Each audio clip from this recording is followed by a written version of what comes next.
ప్రియులారా, గడిచిన దినమున మనం ధ్యానిస్తున్నప్పుడు నిర్గమకాండం 6వ అధ్యాయము అన్వయాన్ని నేర్చుకోవటం జరిగింది. ఈ అన్వయంలో భాగంగా మరి మనిషి బలహీనపడ్డప్పుడు ఎస్పెషల్లీ దేవుని బిడ్డ, దేవుని ప్రజలు పరిస్థితులను బట్టి బలహీన పరిస్థితుల్లో ఉంటున్నప్పుడు దేవుడు ఏ రీతిగా బలపరిచాడు అన్నటువంటిది చాలా ప్రధానమైనటువంటి విషయం. దట్టు ప్రజలు కూడా బలహీనపడితే ప్రజల దగ్గరికెళ్ళలేదు దేవుడు. మోషే గారి దగ్గరికి వచ్చాడు. ఎందుకు అంటే, ఎవరు కృంగినా, ఎవరు బలహీనపడినా, ఎవరు నిరుత్సాహపడినా పెద్ద సమస్య ఉండదు గానీ, కుటుంబానికి పెద్దగా ఉన్నటువంటి వ్యక్తి మాత్రం బలహీనపడకూడదు. ఎందుకనంటే, ఆ భారం అంతా, బాధ్యతంతా వాళ్ళ మీదే ఉంటది. అందుకే ప్రజలు అందరూ లక్షల మందున్నారు. లక్షల మంది నిరుత్సాహపడ్డా నష్టం లేదు గానీ, ఆ లక్షల మందిని నడిపించే నాయకుడు నిరుత్సాహపడకూడదు. కాబట్టి అది చాలా చాలా ప్రధానమైంది. ఇప్పుడు నేనే నిరుత్సాహంగా ఉన్నాననుకోండి. మీకెవరు ధైర్యం ఇంక ధైర్యం మిగతా వాళ్ళకెవరు చెప్తారండి? పిల్లలకెవరు చెప్తారు ధైర్యం? అందుకే నిబ్బరంగా ఉండవలసింది పెద్దలు. కాబట్టే దేవుడు మొదటగా మోషే గారి దగ్గరకొచ్చి, "నా కుమారుడా, ఇది నాయనా పరిస్థితి" అని ముందు మోషే గారిని బలపరుస్తున్నాడు. అంటే అది చాలా ప్రధానమైంది ఇప్పుడు. ఎందుకనంటే పెద్దలు బలపడితే నిరుత్సాహపడ్డటువంటి పిల్లల్ని మనం బలపరుచుకోవచ్చు పెద్దలు. పెద్దలే నిరుత్సాహపడ్డారనుకోండి, ఇంక పిల్లలు ఆటోమేటికల్లీ బలహీనపడిపోతారు. అప్పుడప్పుడు మన ఇంట్లో ఒక వ్యక్తిని కోల్పోయినప్పుడు మనం చెప్తూ ఉంటాం. పెద్దవాళ్ళు బోరున విలపిస్తున్నప్పుడు, "అయ్యో! మీరే ఇలాగా బాధపడుతుంటే ఎట్లాగా? పిల్లల పరిస్థితి ఏంటి? మరి వాళ్ళింకా నిరుత్సాహపడతారు. వాళ్ళింకా అధైర్యపడతారు" అన్నటువంటి పరిస్థితి. సో, ప్రజలందరూ ఏడుస్తూ ఉండిన పరిస్థితులు, ప్రజలందరూ ఆహ్, రొప్పుతూ ఉంటున్నారు. వాళ్ళు మూలుగులతో ఉంటున్న పరిస్థితుల్లో ఉన్నా గూడా నష్టం లేదు గానీ, మందను నడిపిస్తున్న నాయకుడు మాత్రం బలంగా ఉండాలి. కాబట్టి ఒక రాజు ఎలాగైతే సైన్యానికి ముందుండి నడిపిస్తాడో, ఆహ్, రౌతును బట్టి రథం అని అంటారో, అట్లాగే నాయకుడిని బట్టి జనం. ఫస్ట్ ఆఫ్ ఆల్ ట్రీట్‌మెంట్ ఇవ్వాల్సింది, బలం ఇవ్వాల్సింది నాయకుడికి. తెలిసి తెలియని పరిస్థితుల్లో కిందున్నటువంటి ప్రజలు ఉంటారు గాబట్టి, వాళ్ళు ఆటోమేటికల్లీ అధైర్యపడతారు, భయపడతారు. కానీ అన్నీ తెలిసినటువంటి స్థితిలో ఉండవలసిన వాడు పైనున్నటువంటి వాడు. కాబట్టి అందుకే మొట్టమొదటిగా దేవుడు మోషే గారికి బలమిస్తున్నాడు. అలా బలమిచ్చినటువంటి 5 ఉద్దేశాలు, 5 పరిస్థితులు మనకున్నాయి అని చెప్పారు. అవేమన్నా ఎవరికైనా గుర్తున్నాయండి? నోట్ చేసుకున్నారా? బలహీన పరిస్థితుల్లో దేవుడు బలపరచటానికి ఒక 5 విషయాలను జ్ఞాపకం చేశారు మోషే గారికి అన్నటువంటి విషయం మీకు తెలియపరిచారు. ఎవరికైనా గుర్తుందా? వందనాలన్నా.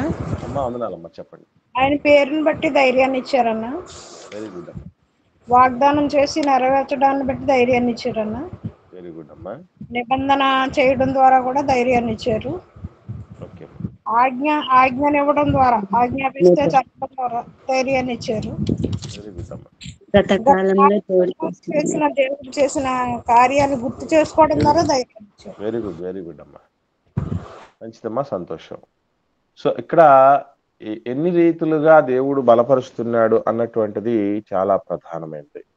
ఇకపోతే ఈవెన్, ఈవెన్ మనం గూడా ఇలాంటి విషయాలు మన చుట్టూ ఉన్నటువంటి వాళ్ళలో, మన ఆత్మీయుల మధ్య కొన్ని పరిస్థితులు బలహీనపడతాయి. మొన్న ఏం జరిగింది అంటే ఒకటి చూడండి, విజయవాడలో నూతనంగా నిర్మించుకున్నారు మందిరం. చూసారా మీరు? సోషల్ మీడియాలో జూసుంటారు. మొత్తం ఫైర్ యాక్సిడెంట్‌కి గురైందండి. చర్చ్ బిల్డింగ్ అంతా విత్ వెహికల్స్, ఆ ఎక్విప్మెంట్స్ అన్నీ కాలి బూడిదైపోయాయండి. మొండి గోడలు మిగిలిపోయాయి. నిజంగా ఎన్నో ఆశలతో, ఎందరో సమకూర్చిన డబ్బుతో, కోట్ల రూపాయల విలువ చేసేటటువంటి ఆ మందిరం ఆహ్, చర్చ్ బిల్డింగ్‌ని ఆ విధంగా కాలిపోతూ ఉంటే ఈవెన్ ఫైర్ ఇంజిన్‌లు కూడా ఏం చేయలేకపోయాయి. దయనీయమైన పరిస్థితులు ఉండిపోయారండి. అలాంటి పరిస్థితుల్లో ఉన్నటువంటి వారిని సైతం బలపరచటం ఎలా అనేది మనకు తెలియాలి. ఈవెన్ మనం గూడా కొన్ని సందర్భాల్లో బలహీనపడుతూ ఉంటాం. అలాంటి పరిస్థితుల్లో గూడా మనం ఎలా వెళ్ళాలి అని మనకు తెలియాలి. అంటే ఇవన్నీ ముందు ఏదో నేను చెప్పి వదిలిపెట్టి వెళ్ళిపోవటానికి, మీరు విని వెళ్ళటానికి కాదు ప్రియులారా. అది మన జీవితాలకు అన్వయించుకోవాలి. అది చాలా ప్రధానమైనది. ఇకపోతే ఇందులో 6వ అధ్యాయంలో మరొక 3 అన్వయాలున్నాయి. ఆ 3 అన్వయాల్లో మనం నేర్చుకోవాల్సిన మరొకటి ఏంటంటే ఇక్కడ మొదటిది, దేవుడు నిరుత్సాహం పడిన సందర్భాల్లో నిరుత్సాహులతో ఎలా వ్యవహరిస్తున్నాడు? అలాగే మనం గూడా నిరుత్సాహ సమయంలో ఎలా మూవ్ అవ్వాలి? ఫైల్ ఎలా మూవ్ చేయాలి? ఎలా వ్యవహరించాలి? ఏం చెయ్యాలి? అన్నటువంటిది చాలా ప్రధానమైనది. చూడండి, మోషే గారి విషయం ఆలోచన చేస్తే, మోషే గారికి అటు ఫరో నుంచి తీవ్రమైన వ్యతిరేకత వచ్చింది. మోషే గారి మాటలను ఖాతరు చేయలేదు. అలాగే మోషే గారు నమ్మిన దేవుణ్ణి దూషించడం జరిగింది. ప్రజలను మరింత కఠినమైనటువంటి భారాలు పెట్టి బాధించటం జరిగింది. ఒకవైపు మోషే గారి సొంత ప్రజలు తెలుసు మనకి. చాలా సంతోషపడ్డారు. ఆహ్వానించారు వాళ్ళు ప్రారంభంలో వచ్చినప్పుడు. మనల్ని విమోచించడానికి దేవుడు ఇంత ప్రణాళిక కలిగి ఉన్నాడా అని సంబరపడ్డారు పెద్దలందరూ. యాక్సెప్ట్ చేశారు. కానీ యాక్సెప్ట్ చేసిన అదే ప్రజలు ఒకానొక సందర్భంలో వాళ్ళు వినలేదు. తిరస్కరించారు మోషే గారి విన్నపాన్ని. అంటే కొన్ని సందర్భాలలో మన అనుకున్న వాళ్ళే అడ్డం తిరిగే రోజులొస్తాయి. ఇంట్లో వాళ్ళు అడ్డం తిరగొచ్చు. సంఘంలోళ్ళు అడ్డం తిరగొచ్చు. Yes. There is a scope. అవకాశం. చిత్రమైన విషయం చెప్పమంటారా? మోషే గారు అదివరకే కొన్ని అద్భుతాలు చేశారు. ప్రజల మధ్య చేశారు. కదా! ప్రజల పెద్దల మధ్య చేశారు.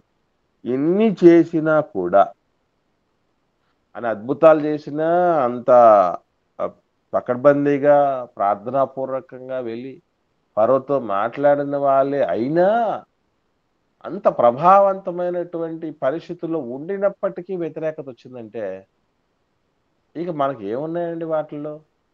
మనం ఏమైనా అద్భుతాలు చేసే శక్తులు, సామర్థ్యాలు ఏమైనా పొందుకొని ఉన్నామా? చెప్పండి. సూచక్రియలు చేయగలమా? మహత్కారాలు చేయగలమా? ఏం చేయగలం మనం అసలు? ఏమి చేయలేం. మరి అలాంటప్పుడు మనకు వ్యతిరేకత ఎందుకు రాదు? అంత ప్రభావవంతమైన వ్యక్తులకే వచ్చినప్పుడు మనకెందుకు రాదు? కాబట్టి వ్యతిరేకత వచ్చినంత మాత్రం చేత అయ్యో అని కుంగిపోవాల్సిన ఆవశ్యకత లేదు. యెస్. అది అది సర్వసాధారణంగా వచ్చేదే. మనం ఎంత బాగున్నా, ఎన్ని మంచిగా చూసుకున్నా కూడా వ్యతిరేకత రావటానికి అవకాశం. మనం ఎంత శక్తివంతంగా ఉన్నా, సర్వశక్తులు ఒడ్డి మనం అన్ని చూసుకుంటున్నా ఉన్నా కూడా వ్యతిరేకత రావాల్సిన వచ్చే పరిస్థితులు వస్తాయి. అందరూ ఒకే రకంగా ఉండరు. ఇప్పుడు అసలు క్రైస్తవ్యం అనంటేనే గుంపుకు సంబంధించింది. గుంపు ఒక ప్రపంచంతో సంబంధించింది. సమాజంతో ముడిపడినటువంటి విషయం. అటు ఇందులో పుర్రెకొక బుద్ధి జహొకో రుచి ఉంటుంది. కొందరికి మన ఆలోచనలంటే మనమంటే పిచ్చి పిచ్చిగా నచ్చొచ్చు. హ్మ్. మరికొందరికి మన ఆలోచనలు గాని, మన పరిస్థితులు గాని పిచ్చోడు అన్నట్టు అనిపించొచ్చు. ఉంటారు ఇట్లాగా. 2 వైపులా ఉంటారు. ఎప్పటికి గుర్తుపెట్టుకోండి. ప్రపంచంలో ఉన్న ప్రతి మనిషి ఏ మనిషిని ద్వేషించడు. మళ్ళీ చెప్తున్నా. ప్రపంచంలో ఉన్న ప్రతి మనిషి ఒక మనిషిని ద్వేషించడం అంటూ జరగదు అసలు ఇప్పటికీ.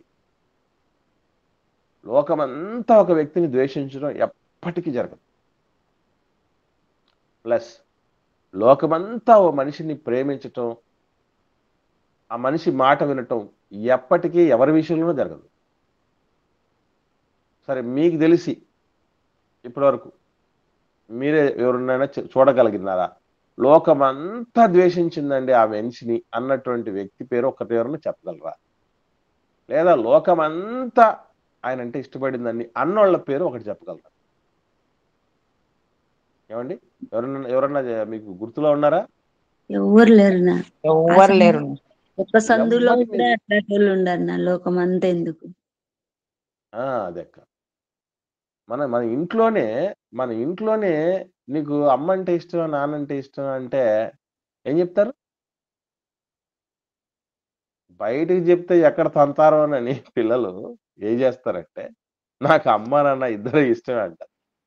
ఏం లేదు నాది. అది తెలిసిన పిల్లోళ్ళు అయితే చెప్తాండారు కానీ చిన్న పిల్లోళ్ళు అయితే డాడీ అంటేనో అమ్మ అంటేనో ఒక్కనే చెప్తున్నారు నా. యెస్. వెరీ గుడ్ అమ్మా. అది మనకు ఇబ్బంది గాబట్టి అని తెలిసిన వాళ్ళు చెప్తున్నారు గానీ, తెలియని పిల్లలు అమాయకులైతే చెప్పేస్తారు పాపం పిల్లలు. నాకు మమ్మీ అంటేనే ఇష్టం అంటారు. డాడీ అంటేనే ఇష్టం అంటారు. లేదా పలానా వాళ్ళంటేనే ఇష్టం అంటారు. చిన్న బిడ్డలు గదండీ! ముక్కు పచ్చలారని బిడ్డలు, అమాయకులు. ఏం జరుగుతుందని పర్యవసానం తెలియనోళ్ళు మాత్రం ఉన్న ఫ్యాక్ట్ చెప్తారు. కదా! కాబట్టి అంటే మనం ఒక ప్రీ ఫిక్సేషన్‌లోకొచ్చేస్తాం. ఏమనంటే నాకు ఇంకెవరు ఎదురుండకూడదు, తిరుగుండకూడదని. అవన్నీ జరగవు. ఎదురులేని మనుషులు, తిరుగులేని మనుషులు ఈ ప్రపంచంలో ఎవరు లేరు. మనుషులే గాదు. అసలు ఇప్పుడు మనకు జీవం కలిగిన దేవుడని ఆహ్, మనం నమ్మినటువంటి దేవుడిని చెప్తాం గదా! మిగతా దేవుళ్ళ విషయంలో మన దేవుడికి ఎక్కడ, వాళ్ళకెక్కడ పొంతన లేదంటాం కదా! మరి ఆయన్ని నమ్మనోళ్ళు ఉన్నారా లేదా? ఉన్నారా లేదా ప్రపంచంలో? ఉన్నారు యెస్ నా. ఉన్నారు. ఆయన్నే నమ్మనోళ్ళున్నారు. అసలు స్వర్గాన్ని వదిలిపెట్టి భూమి మీదకొచ్చి మానవుల పాపాల కొరకు సర్వాన్ని త్యాగం జేసి, ఎన్నో, ఎన్నో వదిలేసుకొని ప్రాణాలనే ఇచ్చేసినటువంటి యేసు ప్రభు అంటే పన్నోడు లేరా? చెప్పండి. వాళ్ళకే అంత పడని వాళ్ళు, అభిమానులు లేని పరిస్థితుంటే, నీకు నాకెక్కడి నుంచి వస్తారండి అసలు? కాబట్టి ఇది బిట్టర్ ఫ్యాక్ట్స్ అంటారు వీటిని. చేదు నిజాలు అంటారు. మోషే గారికొచ్చింది వ్యతిరేకత. అహరోన్ గారికొచ్చింది వ్యతిరేకత. వస్తుంది. అలా నిరుత్సాహపడ్డన్నటువంటి పరిస్థితి. ఒకవైపు ఫరో నుంచి ఇలాంటి వ్యతిరేకత. ఇటువైపు సొంత ప్రజల నుంచి వ్యతిరేకత. ఇలాంటి వ్యతిరేకతల మధ్య దేవుడు నేనుంటాను మీ మధ్య అని చెప్పిన ఆయన మాట ఏమైంది? శూన్యతొచ్చేసింది మోషే గారికి.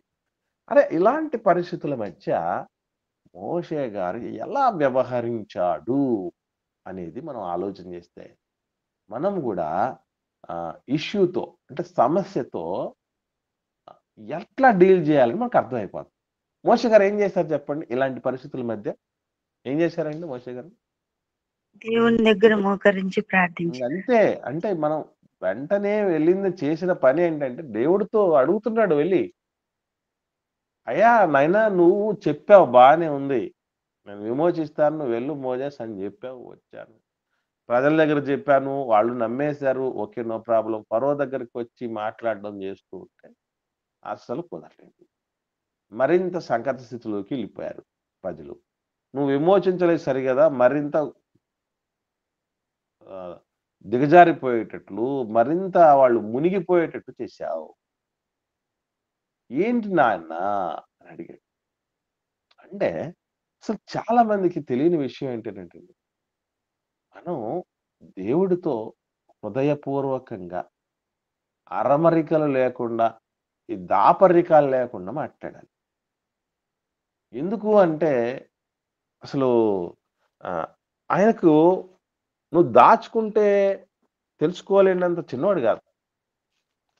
దేవుడి గురించి ప్రార్థన చేస్తూ అపోస్తలులు బాగా ఎరిగారు గదండీ దేవుడి గురించి. అందుకే వాళ్ళు ప్రార్థన చేస్తూ ఏమని ప్రార్థన చేశారో తెలుసండి? దేవుడితో ప్రార్థన చేస్తూ అన్నటువంటి మాట మనందరికి తెలుసు. ఏమని ఒకసారి చూద్దాం. అపోస్తలుల కార్యాలు మొదటి అధ్యాయము 24 వచనం. అపోస్తలుల కార్యములు మొదటి అధ్యాయము 24వ వచనం. మరణము ఆయనను బంధించి ఉంచుట అక్క సాధ్యము 2వ అధ్యాయం చదువుతున్నారక్క మీరు? ఇట్లని ప్రార్థన చేస్తే అందరి హృదయంలో ఎరిగి ఉన్న ప్రభువా తన చోటికి పోవుటకు యోధా తప్పిపోయి చూడండి, ఈ పరిచర్యలో చాలమ్మా. అక్కడ మనకు ప్రార్థన చేసేటప్పుడు ఏమని ప్రార్థన చేశారని చూడండి దేవుడితో. అందరి హృదయములను అందరి హృదయాలను ఎరిగి ఉన్న దేవా. అంటే మన హృదయం ఏంటో ఆయనకు తెలుసు. తెలిసిన ఆయన దగ్గర నాటకాలు ఎందుకు? ఏదో లోకంలో సామెత ఉంది, చల్లకు వచ్చి ఏం చేశారట? ముంత దాస్తాను. మొంత దాస్తే వచ్చిందే నువ్వు చల్లకు. చల్లకు వచ్చినప్పుడు మొంత ఉండాలి కదా. అంటే చల్లకు వచ్చి ముంత దాచడం ఎందుకు మనం? కాబట్టి అన్ని తెలిసిన ఆయన దగ్గర ఆటలాడకూడదు మనం. ఉన్న విషయం చెప్పారు, కుళ్ళగా మాట్లాడుకుందాం అంటారే, అలాగ ఉన్నది. ఇప్పుడు మా నాన్నతో అమ్మతో మాట్లాడేటప్పుడు ఎట్లా మాట్లాడతామండి మనం? దాపరికాలు లేకుండా మాట్లాడేస్తాం. మా నాన్న దగ్గర నాకెందుకు దాపరికం, మా అమ్మ దగ్గర దాపరికాలు ఎందుకు? నాకు స్కూల్లో గుతుకులాట్లు నీ దగ్గర అవసరం లేదు మమ్మీ డాడీ అని మనతో ఉంటారే, అది బంధం అంటున్నారు. అంటే ఒకవైపు ఈ ఎన్ని ఎమోషన్లు క్యారీ ఫార్వర్డ్ చేస్తూ మరోవైపు దేవుడితో ఒక చక్కటి ఎమోషనల్ బాండింగ్ కలిగి ఉన్నాడు మోజెస్ గారు. దేవుడితో ఎంత దగ్గరి సంబంధం మనిషి కలిగి ఉంటాడో అంత ప్రశాంతంగా ఉంటాడండి. మీకు ఎప్పుడైనా డౌట్ వచ్చిందో లేదు, ఇంట్లో 5 మంది ఉంటే 5 మందిని కూడా మనం మేనేజ్ చేయలేకపోతున్నాం. లక్షల మందిని మరలా ఇశ్రాయేలీల మధ్యలోకి ఇంకొక జనం మిశ్రిత జనం వచ్చి పడ్డారు. వాళ్ళు వేరే నమ్మకాలు, వేరే జాతులు. వాళ్ళు యెహోవా దేవుణ్ణి వాళ్ళే ప్రత్యక్షంగా తెలుసుకుని, అరే ఇట్టి దేవుణ్ణి కదా మనం అనుసరించాల్సిందే అని వాళ్ళు కూడా వచ్చి కలిశారు. అంటే అక్కడ నానా జాతి సమితి ఉంది. మరి అంతటి వ్యక్తులను మీకు ఇంతకుముందు చెప్పారు, టీచర్లకు సెలవులు ఎందుకు ఇస్తారు? దసరా హాలిడేస్ ఒక 10 రోజులు, అలాగే పొంగల్ హాలిడేస్ అంటే సంక్రాంతి హాలిడేస్ ఒక 10 రోజులు, సమ్మర్ హాలిడేస్ ఓ 50 రోజులు, తర్వాత నెల 4 ఆదివారాలు, ఒక సెకండ్ సాటర్డే, పబ్లిక్ హాలిడేస్, వాళ్ళు పెట్టుకోవడానికి లీవులు, ఇవన్నీ ఎందుకు ఇస్తారు? మీకు ఇంతకుముందు చెప్పాను, గుర్తుందా మీకు? పిల్లలతో ఎక్కువగా గడిపి అబ్సెంట్ అయి ఉంటారు కాబట్టి వాళ్ళకి లీవ్ అవసరం, విశ్రాంతం. మనం మెంటల్ స్ట్రెయిన్ ఎక్కువగా ఉంటదన్న. అదేనమ్మా, ఈ ఫిజికల్ స్ట్రెయిన్ అన్నదానికంటే మెంటల్ స్ట్రెయిన్ ఎక్కువ. ఇప్పుడు నేను అడుగుతున్నాను, మీరు చెప్పండి. మా స్కూల్లో లాస్ట్ ఇయర్ 130 మంది ఉండేవాళ్ళు పిల్లలు, ఇప్పుడు 110 మంది అయ్యారు. 110 మంది అయ్యారు. దీనికి వేరే కారణాలు ఉన్నాయి, అది కాదు. కానీ 110 మందిని చూసుకోవటానికి 5 మంది టీచర్లు. అంటే ఒక్కొక్క టీచర్కి ఎంతమంది వచ్చినట్టు అండి?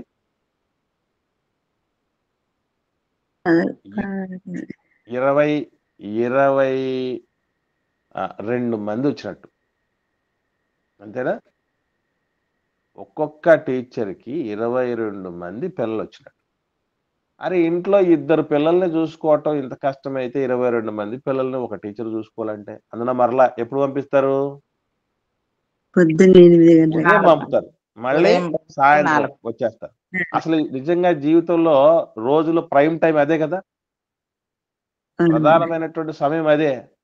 ఆ ప్రైమ్ టైంలో ఇక్కడ దోలేసిన తర్వాత పిల్లల సంగతి చూడాలండి. అబ్బో, మన ఇంట్లో ఉన్న ఇటువంటి 2 పిల్లలే ఈ పొయ్యిలో పెడితే ఆ పొయ్యిలోకి వస్తారంటారే. నాకు ఎప్పుడు అనిపించేది ఆశ్చర్యం ఏంటంటే, అరే మేము ఒక్కొక్క టీచరు జీతం తీసుకుంటూ, మరి చిత్రమైన విషయం ఇది ఇక్కడ. విశేషమైన సంగతి ఏంటంటే శాలరీ తీసుకుంటూ, అది కూడా సర్వీస్ పెరిగే కొద్ది ఏమవుద్దండి, జీతం ఏమవుద్ది? పెరుగుతూ ఉంటారు. జీతం పెరుగుతూ ఉంటుంది, డిఏ వస్తుంది, హెచ్ఆర్ఏ, తర్వాత పిఆర్సీ వచ్చేస్తుంది. ఇన్ని మొత్తం అన్ని బెనిఫిట్స్ అన్ని పొందుకుంటూ కూడా కష్టపడుతుంటే ఏమండి మీకు విషయం తెలుసా? 40 సంవత్సరాలు నడిపించేటప్పుడు మోషే గారికి no summer holidays, no Pongal holidays, no Dasara holidays, no public holidays, no second Saturdays, no CLs. అసలు ఏం స్టామినా అండి అది! ఇంత స్టామినా మోజెస్ గారికి ఎలా వచ్చిందంటే, దేవుడితో ఉన్న సహవాసం వలన వచ్చిన శక్తి అది. అంటే తండ్రితో మీరెప్పుడైనా గమనించండి. భయంగా ఉన్నటువంటి వాళ్ళు ఒక్కసారి ఇంట్లోకి మన దగ్గరికి మమ్మీనో, డాడీనో వచ్చి మాట్లాడితే ఎక్కడ లేని ధైర్యం వచ్చేస్తది. బాస్ ఇంతేనా? ఇది ఆ పరిస్థితి. నేను ఏమేమో అనుకోని భయపడ్డానే అనుకుంటూ ఉంటారు చూసారా? అంటే ఆ దేవుడితో ఆ అనుబంధం మనిషిని ఏం చేస్తుందంటే అండి తెలియకుండానే లక్షల మందిని నడిపించేంత బలవంతుడిని చేస్తుంది. అందుకే మనం ముందు ఏం చేయాలంటే ఆహ్, హృదయపూర్వకంగా దాపరికాలు లేకుండా, అరమరికలే లేకుండా దేవుడితో మాట్లాడేసాడు. ఎందుకంటే ఆయన అంతా తెలిసినటువంటి వ్యక్తి కదా! ఆయన దగ్గర దాచుకోవట్లేదు. డాక్టర్ గారి దగ్గర దాచుకుంటే రోగం పోదు. దేవుడి దగ్గర దాచుకుంటే మనకు ఆత్మీయ రోగం అస్సలు పోదు. అందున దట్టు దేవుడికి ఏది ఇష్టం ఉండదంటే పాపాన్ని దాచుకోవటం అంటే అస్సలు ఇష్టం ఉండదు. మన మన లోపల జీవితం దేవుడి దగ్గర కవర్ చేయాలనుకుంటే ఎక్కడ అవుద్ది? నేను మీ దగ్గర కవర్ చేసుకోవచ్చు. మీరు నా దగ్గర కవర్ చేసుకోవచ్చు. మనిషి దగ్గర అంతా కవర్ చేసుకోవచ్చు తెలియకుండా. ఆయన దగ్గర ఏం చేస్తామండి బాబు? యెహోవా కన్నులు ప్రతి స్థలం మీద ఉన్నాయి. నీతిమంతులను, అనీతిమంతులను పట్టి అవి చూస్తున్నాయట. కాబట్టి మనం గూడా ఏం చెయ్యాలి అనంటే ఎస్పెషల్లీ 100% దేవుడి దగ్గర మాత్రం ఎట్టి దాపరికాలు లేకుండా ప్రార్థన చేసుకోవాలి. అది మరలా ఒకవేళ ఏదన్నా మన రహస్య జీవితం ఉందనుకోండి. దాని విషయంలో ప్రజలందరి మధ్య ఏం అవసరం లేదు. రహస్యమందు చూసే తండ్రి ఉన్నాడు కదా! సో, ఆ రహస్య జీవితంలో మనల్ని విడిచిపెట్టని కొన్ని ఉండినప్పుడు రహస్యమందు చూచి తండ్రి దగ్గర మనం మొరలిడుకోవచ్చు. దాంట్లో ఇబ్బందేం లేదు. అన్నిటికీ మనకు చాలిన దేవుడు. కాబట్టి ఆయన దగ్గర ఇలాంటివి ఏది పెట్టుకోకుండా తండ్రి దగ్గర ఎందుకంటే అలా ఆయన దగ్గర చెప్తే మీరు గమనించండి. మన అమ్మ నాన్నలకున్న మంచి గుణం ఏంటంటే, మనం ఏ పాపం చెప్పినా గూడా ఫస్ట్ మనల్ని ఏం చేయాలనుకుంటారు చెప్పండి? స్థిరపరచాలనుకుంటారు. ఫస్ట్ బలపరుస్తారండి. Very good. వెరీ గుడ్ అక్క. మొట్టమొదటిసారిగా మనల్ని ఏం చేయాలనుకుంటే ఫస్ట్ నాన్న నువ్వు భయపడొద్దు. కుమారుడా, కుమార్తె భయపడొద్దు అసలు. బాధపడొద్దు. నేను చెప్తాను. కూల్‌గా ఉండు. ఫస్ట్ సైలెంట్ నువ్వు కొంచెం డౌన్ అయిపో. టెన్షన్ తగ్గించుకో. సేమ్ మోజెస్ గారు ఇవన్నీ నాయనా నువ్వు ఎవరు పంపాలంటే వాళ్ళు పంపించేసేవాళ్ళు. నా మాట నమ్మరు. ఎవరు యెహోవా ఎవరు అని అంటారు. నాకు నేను వాళ్ళని కన్విన్స్ చేయలేను. నాకంత టాకటివ్ నేచర్ లేదు. నేను మాట నేర్పరి పరిస్థితి లేదు నాయన అని చెప్పినా, మళ్ళీ లేదు నాయనా నువ్వు పంపాలనుకున్నోళ్ళని మళ్ళీ పంపించేసి, నా వల్ల కావట్లేదని చేతులెత్తేసినా, ఇన్ని చేసిన మోజెస్ గారిని తమాషా పడుతున్నావా మోజెస్? ఒళ్ళెలా ఉంది నీకు? అన్నాడా ఏంటి? అస్సల. ఏం చేశాడు? మోషే గారిని మళ్ళీ సముదాయిస్తూ ఇస్తూ అండి. ఇప్పుడు తెలుసో తెలియకో అలిగినారనుకోండి. తెలుసో తెలియకో ముఖము చిన్నబుచ్చుకున్నారు, కోప్పడ్డారు, లేదా బాధపడుతున్నారు. బుజ్జగిస్తాం గదా! ఒక బిడ్డని అమ్మ నాన్నలు బుజ్జగించినట్టు బుజ్జగిస్తున్నాడు మోషే గారు దేవుడు. అది కాదురా మోజెస్. అది కాదు నాన్న. ఇది పరిస్థితి. అని మరలా ఆయన తన ప్రత్యక్షతను గురించి చెప్తూ, తన ప్రజల పట్ల ఉన్న బాధ్యతను తెలియపరుస్తూ, తన పేర్లను గురించి చెప్తూ, మోషే గారిని బలపరుస్తూ, మళ్ళీ కార్యోన్ముఖిని చేస్తున్నాడు. నేను స్కూల్‌కెళ్ళను. నేను అన్నం తినను. నాకది కావాల్సిందే. నేను ఇది చేయాల్సిందే. నేను ఇలాగే ఉంటాను. అది చేయను, ఇది చేయనని మొరాయించి కూర్చున్నప్పుడు. ఏం చెప్తామో చెప్పేస్తాం. మళ్ళీ ఆ పనికి పురమాయిచ్చేస్తాం పిల్లలు. ఎన్నిసార్లు మన పిల్లలు స్కూల్‌కి వెళ్ళని మారాన్ చేస్తే మళ్ళీ పంపలేదు మనం. అవునా కాదా చెప్పండి? ఆ చదువు దగ్గర నేను డైవర్ట్ అవుతారన్నప్పుడు మళ్ళీ ఖచ్చితంగా దారిలో పెట్టడం అనేది మనం చేస్తూ ఉంటాం. దేవుడు కూడా ఎప్పుడో ఆ పద్ధతిని అనుసరించడం అనేది జరిగింది పిల్లలు.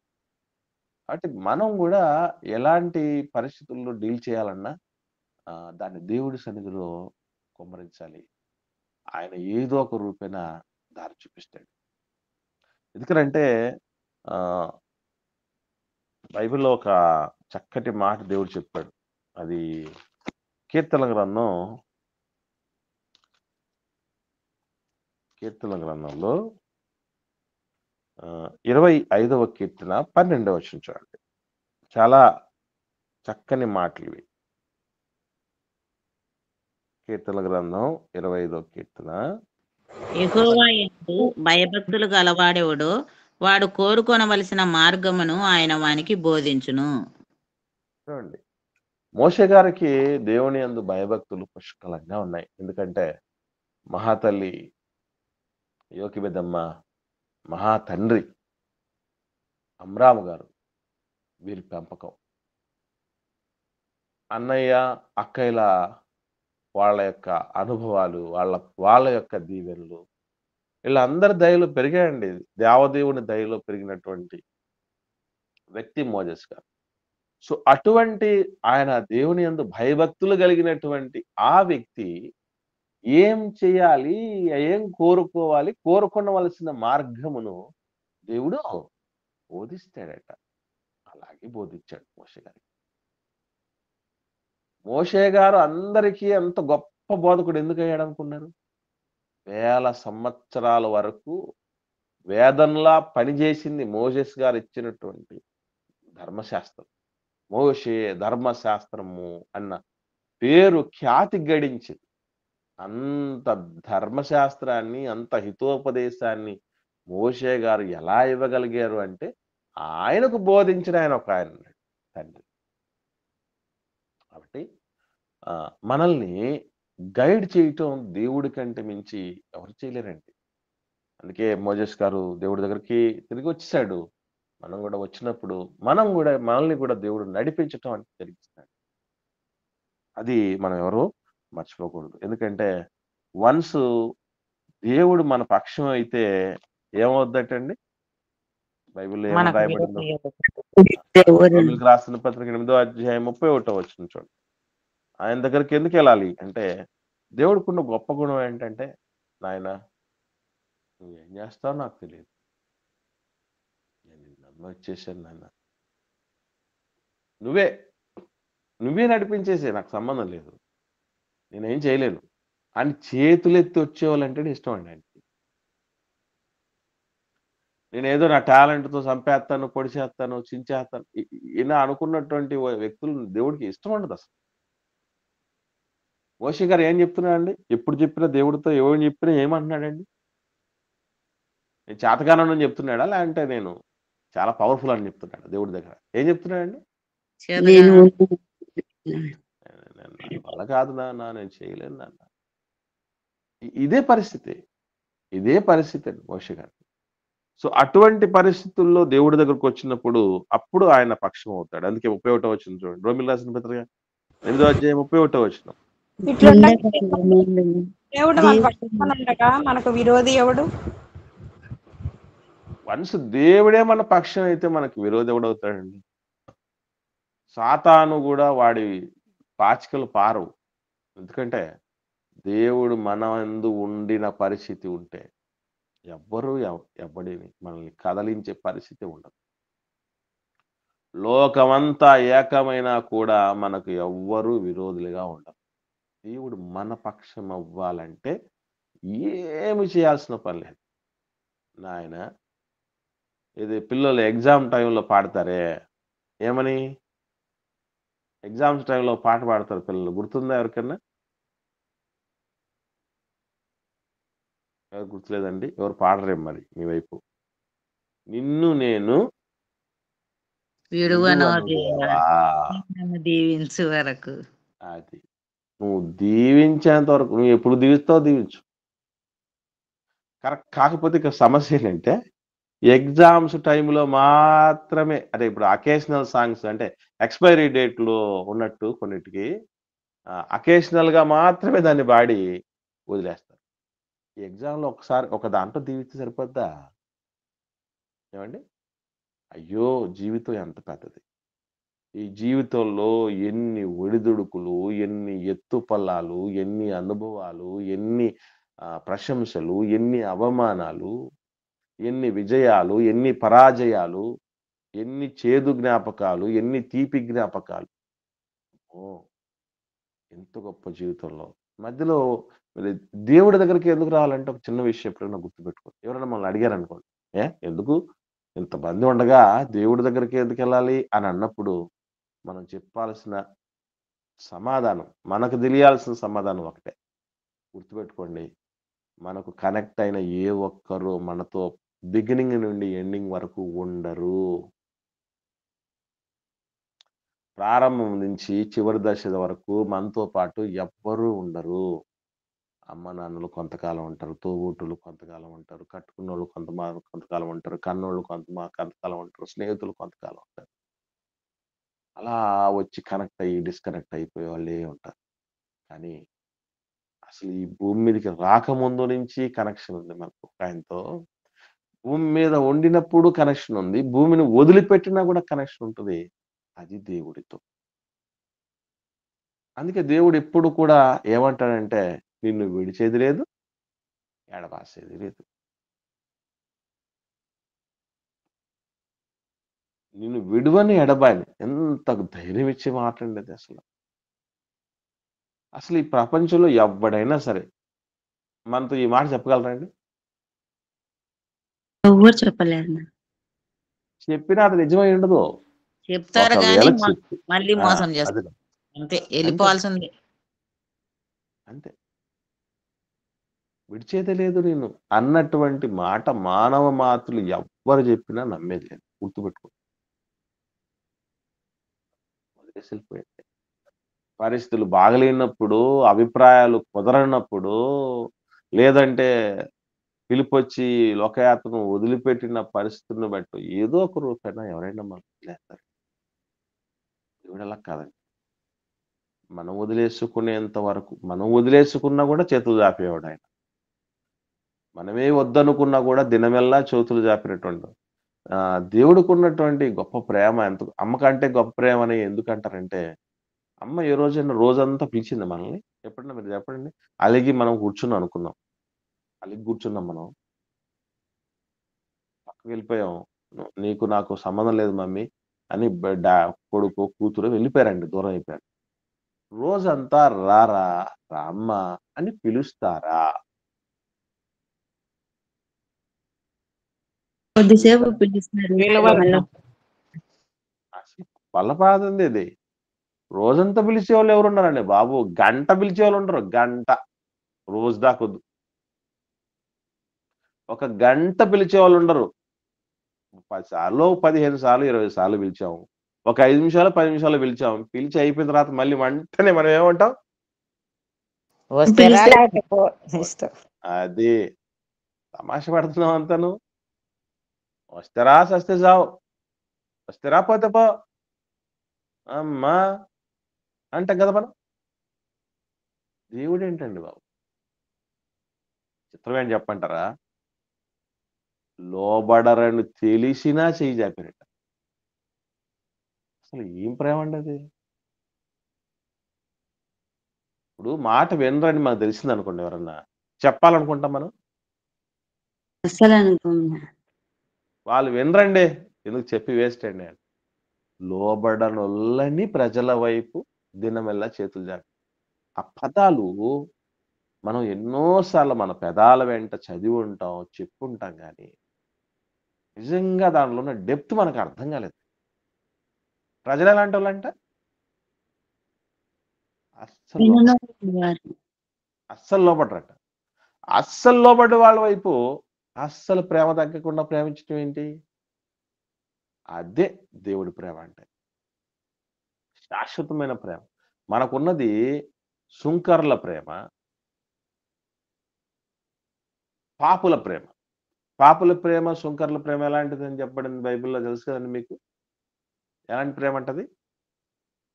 పై మీరు పెదవులపై. ప్రేమిస్తేనే మేము ప్రేమిస్తామండి. మీరిస్తేనే మేమిస్తామండి.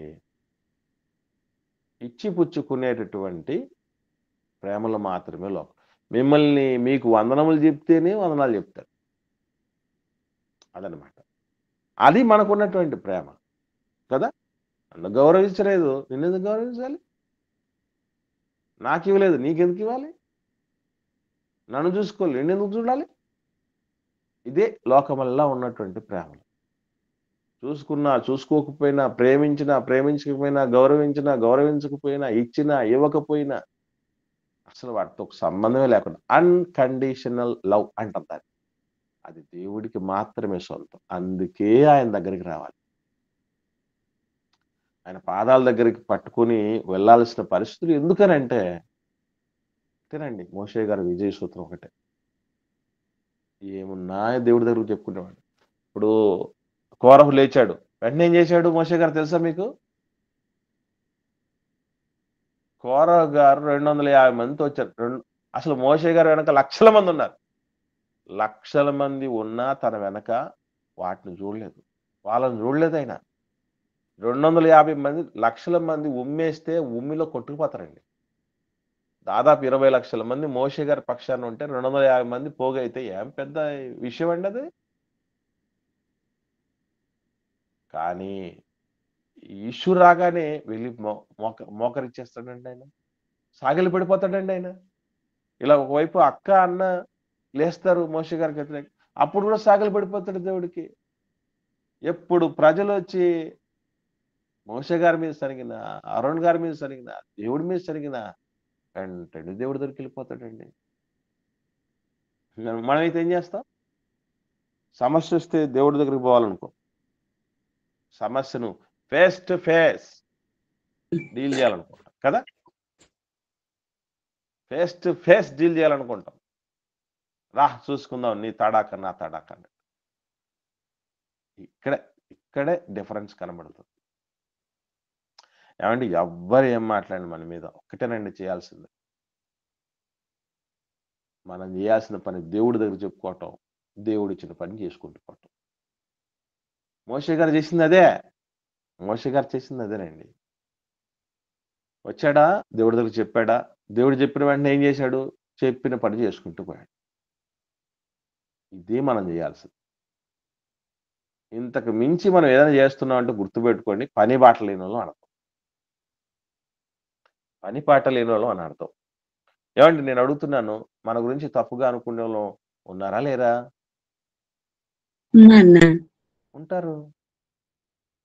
ఉంటారు. ఎంతటోళ్ళు ఎంత మంచిగా ఉన్నోళ్ళకే ఏమాత్రం చిన్న తేడా లేనటువంటి జీవితాలు, చిన్న తప్పు చేయని వాళ్ళ జీవితాల వైపే వేలెత్తి చూపించే సమాజం ఉంది. అలాంటిది మనకెందుకు ఉండరండి? ఉంటారు. కానీ దాన్ని బట్టి మనం కృంగిపోతే జరగాల్సిన పని కూడా జరగదు. అర్థమవుతుందండి? కాబట్టి ప్రియులారా మనం చేయాల్సింది ఒకటే ఇది. దేవుడి దగ్గర పెట్టేయాలి సమస్యని. మనకు దేవుడిచ్చిన పని చేసుకుంటూ పోవాలి. ఇంతకు మించి వేరే ఆలోచనలు, వేరే పనులకు జోలికి వెళ్ళాల్సిన అక్కరే లేదు. అందుకే వాళ్ళ జీవితాలు అలా మనకు అన్వయింపజేస్తున్నాయి. ఇకపోతే మనం ఎప్పుడు ఎక్కడ అలసిపోకూడదు అనేది కూడా బైబిల్‌లో దేవుడు చెప్పాడు. గలతీయులకు రాసిన పత్రిక అపోస్తలుడైన పౌలు గారు 6వ అధ్యాయము 9వ వచనం చూద్దాం. అపోస్తలుడైనటువంటి పౌలు గారు గలతీయులకు రాసిన పత్రిక 6వ అధ్యాయం 9వ వచనం. మనము మేలు చేయుట యందు విసుగక యుందము. మనము అలయక మేలు చేసితిమేని తగిన కాలమందు పంట కోతము. ఇక్కడ గమనించండి. మేలు చేయటంలో విసుగుదల రాదు. అంటే మనకు చిత్రం ఏం చెప్పంటారా? విసుగు వచ్చేదే ఎక్కడ? దేవుడు ఎందుకు చెప్తున్నాడు ఆ మాట తెలుసా అండి? విసుగు వచ్చేదే అక్కడ. మేలు చేసేటటువంటి చోట మనం ఎక్కడైతే మేలు చేస్తూ ఉంటామో అక్కడ అలసట వస్తుంది, విసుగు వస్తుంది. ఎందుకు వస్తుంది చెప్పండి? ఎంత చేసినా రిజల్ట్ లేదు, ఫలం లేదు కదమ్మా. Very good. ఫలం లేదు అంట. గుర్తుపెట్టుకోండి, దేవుడు ఏ రోజైనా నువ్వు ఫలం వస్తేనే చెయ్యని చెప్పాడా? ఫలము ఆశించకుండా చేయమంటున్నా. ఫలంతో నీకు నాకు సంబంధం ఏముంది? పని చేయమన్నాడు అంతే ఆయన. ఫలము వచ్చుట రాకపోవుట, అసలు నీకు ఒకవేళ నేను అడుగుతున్నా, మీరు చెప్పండి. ఫలమే వచ్చిందనుకోండి, దాంట్లో నీకు నాకు వచ్చేదేంటి? ఒరిగేది ఏమిటి చెప్పండి? వాళ్ళు మారారనుకోండి, ఏమండి ఎదుటోళ్ళు మారారనుకోండి, మనకేమన్నా లాభం? లాభపడేది వాళ్ళు, దేవుడు. మనకున్న లాభం ఏమైనా ఉందనంటే దాంట్లో మనం ఏదైనా పాలిభాగస్తులం అంటే మనకింత వస్తుంది అంతే. కానీ ఎక్కువ లాభం ఎవరికి? మనకు పావలా లాభం ఉందనుకోండి, 10 పైసల లాభం ఉందనుకోండి, బాగుపడ్డోళ్ళకి కోట్ల రూపాయల లాభము. అంత పెద్ద లాభం మనకు కొంచెం లాభమే కదా. మన లాభంతో పోల్చుకుంటే వాళ్ళ లాభం చాలా గొప్పది, వాళ్ళ లాభంతో పోలిస్తే మన లాభం చాలా చిన్నది కదా. అది ఎన్నికే లేనటువంటి రీతిగా ఉంటుంది. కానీ ఎప్పుడు మనకు అలసట వస్తుంది, విసుగు వస్తుందంటే, ఎంత చేసినా ఇల్లు మారర్లే, నేను చేయదలుచుకోలేదు అనే పరిస్థితి ఉంటుంది. ఎన్నోసార్లు అండి, ఈ రేపు జనవరికి 25 సిల్వర్ జూబ్లీ జరుగుతున్న సేవా జీవితం 2026 జనవరికి. ఈ 25 ఏళ్ళ, దాదాపు 25 ఏళ్ళ ఈ ప్రయాణంలో, ఆత్మీయ యాత్ర ప్రయాణంలో నాకు ఎన్నోసార్లు విసుగు కలిగింది, ఎన్నోసార్లు అలసట వచ్చేసింది.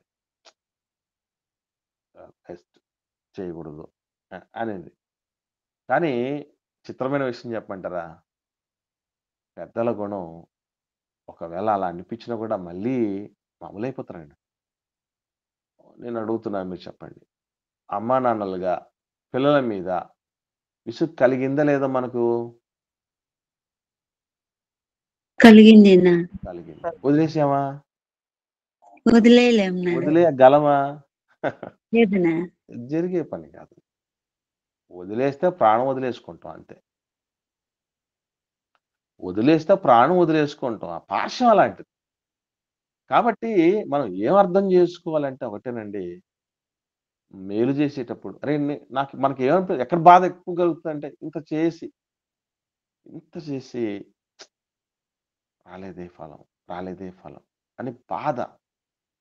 కానీ గుర్తుపెట్టుకోవాల్సిన విషయం ఏంటంటే, ఈ బాధ అలా పడుతూనే ఉండాలి, ప్రయత్నాలు అలా చేస్తూనే ఉండాలి. వదిలిపెట్టుకోవడానికి ఇది మామూలుగా రక్త సంబంధమే అంత గట్టిగా పట్టేసుకుంటే, ఆత్మబంధం కదండి, అంత ఈజీగా వదిలేసుకుంటే ఎట్లాగా? మామూలే వస్తూ ఉంటాయి. అలసిపోయారు, బానే, తప్పేం లేదు. విసిగిపోయారు, కానీ వెంటనే ఏమయ్యారు? మళ్ళీ గాల్లో పడ్డారు, మళ్ళీ దారిలోకి వచ్చారు, మళ్ళీ పుంజుకున్నారు. అది కావాలి మనకి. నీతిమంతుడట 7 మార్లు పడినా తిరిగి లేదు. పడ్డం కాదు గొప్ప. స్వామి వివేకానంద చెప్పాడట, నాకు అలలంటే చాలా ఇష్టం. ఎందుకు అంటే, పడినందుకు కాదట, పడి లేచినందుకు అంటాడు ఆయన. అలా సముద్రములో అలా పడిదమే కాదు, పడి లేస్తుంది. అందుకే పడి లేచిన కెరటం అంటారు. విన్నారా? పడి లేచిన కెరటం. కెరటం మనకు ఎందుకు ప్రతి నిత్యం ఆ కెరటాలు మన చుట్టే ఎందుకు పెడుతున్నాడు దేవుడు అంటే, పడ్డావా లేయగలవు కూడా, పడడానికి ఉన్న శక్తి లేవటానికి కూడా నీకు ఉంటుంది, ప్రయత్నించు అనేది దేవుడి యొక్క మాట. కాబట్టి పడుతూ ఉంటాం, మనం ఎన్నోసార్లు పడుతూ ఉంటాం. పడినోళ్ళం పడ్డట్టే ఉండకూడదు, చేయాలి మళ్ళీ. ఏమండి, సైకిల్ నేర్చుకున్నారు వీళ్ళు అని తెలుసుకోవటానికి గుర్తులు ఉంటాయి కొంతమందికి. సైకిల్ నేర్చుకున్న వాళ్ళు మనం అందరం సైకిల్ నేర్చుకున్నాం కదా. సైకిల్ నేర్చుకున్నారన్న దానికి కొన్ని సిమ్టమ్స్ ఉంటాయి వాళ్ళకి. ఏంటో చెప్పండి? దెబ్బలని మోకాళ్ళు, మోచేతులు దెబ్బలు తగులుతాయి బాగా. మోకాళ్ళు, మోచేతులు దెబ్బలు తగిలినాయంటే వీళ్ళు సైకిల్ ప్రాక్టీస్ చేసుకున్న వాళ్ళని అర్థం. కింద పడుతున్నాం కదా సైకిల్ ప్రాక్టీస్ చేస్తూ ఉంటే వద్దులే ఇది అనుకుంటే జీవితంలో సైకిల్ కూడా నడపలేం. అంతేనా? జీవితాన్ని కాదు, జీవితాన్ని నడపటం వద్దు, సైకిల్ నడపలేం అసలు. పడుతూ ఉంటాయి, దెబ్బలు తగులుతూ ఉంటాయి. ఇప్పుడు నేను అడుగుతున్నాను, చిన్నప్పటి నుంచి ఇప్పటిదాకా కింద పడినోళ్ళు ఎవరైనా ఉన్నారా? అందరం పడి లేచిన వాళ్ళమేనా? ఎవరు కింద పడినోళ్ళు లేరు. ఖచ్చితంగా అందరూ పడి ఉంటారు కదా. కాబట్టి ఆ పడటం గొప్ప కాదు, పడి లేస్తారు చూసారా, అది గొప్ప. పడి లేస్తారు చూసారా, అది గొప్ప. సాల్మన్ గారు, నేను పిహెచ్డి థీసిస్ రాసేటప్పుడు సొలొమన్ గారి గురించి చాలా రీసెర్చ్ రాశానండి. దానికి పేరేం పెట్టాను తెలుసా అండి? పడి లేచిన ఆత్మీయ కెరటం సొలొమన్ అని రాశాను టైటిల్. పడి లేచిన ఆత్మీయ కెరటం సొలొమన్ అని రాశాను. నిజంగా ఆయన పడ్డ పాటు చాలా గొప్ప పాటు. కానీ లేచింది కూడా ఎంత గొప్పది అంటే, ఒక సామెతల గ్రంథం అంత గొప్పది, ఒక ప్రసంగి గ్రంథం అంత గొప్పది, ఒక పరమగీతం అంత గొప్పది. పడి లేచిన తర్వాత చేశాడండి ఆ యాగాలన్నీ. అంత గొప్ప పని. కాబట్టి అది ముఖ్యం. లేయాలి, లేవాలి తిరిగి. అది చాలా ముఖ్యమైనది. సో ఈడ పడిన వాళ్ళు తిరిగి లేవటం అంటే విసుగక, అలయక మేలు చేయటానికి సిద్ధపడిపోవటం. కాబట్టి ఇది ప్రాముఖ్యమైనది. ఇకపోతే అసలు ప్రజలు శుభవార్తను ఎందుకు వినలేకపోతున్నారు అనేది ఒకటి. తర్వాత వంశావళులకు సంబంధించినటువంటి ప్రస్తావన దేవుడు ఎందుకు చేశాడు నిజంగా, దాన్ని మన జీవితంలో మనం ఎలా అన్వయించుకోవాలి అనేది ఒకటి. ఈ 2 విషయాలు మరుసటి దినంలో మనం ధ్యానిద్దాం. ఇది నిర్గమకాండం 6వ అధ్యాయం అన్వయం గురించి మాట్లాడుకుంటున్నాం. ఈ రోజు ప్రధానంగా నేర్చుకున్నది దేవుడు నిరుత్సాహపరులతో ఎలా వ్యవహరిస్తాడు, నిరుత్సాహపడ్డప్పుడు మనం ఏం చేయాలి అన్నది నేర్చుకున్నాం. తర్వాత దినంలో 2 ప్రధానమైనటువంటి విషయాలు ఉన్నాయి. అందులో ఒకటేంటి, శుభవార్తను ఎందుకు ప్రజలు వినలేదు. ఇప్పుడు కూడా జరుగుతుంది కదా, శుభవార్తను చాలా మంది యాక్సెప్ట్ చేయట్లేదు. ఏంటి, వాట్స్ ద రీజన్ అనేది ఒకటి.